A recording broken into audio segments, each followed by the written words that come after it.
If you want to create a standout talk, then what I would suggest is try and come up with one big idea.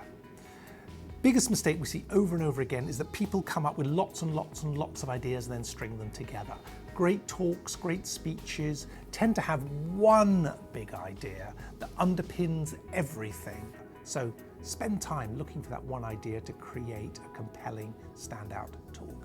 A standout talk is when you've really honed in on your audience.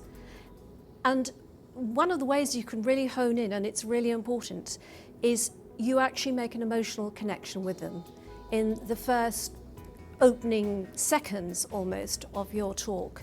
You know, if you can do that, you will have them. I call it the Mark Antony approach, you know, friends, Romans and countrymen.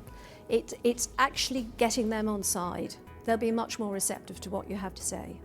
The ultimate test of a standout talk is, do people remember it 24 hours later? We listen to so much at the moment, and as a result, we forget a huge amount. So is there something, one or two things in your talk, one or two simple ideas that you really can hope will stand the test of time with your audience? Now, the follow-up challenge is, do you know which ones they are? Do you know what the ideas in your talk are that you really want to stick?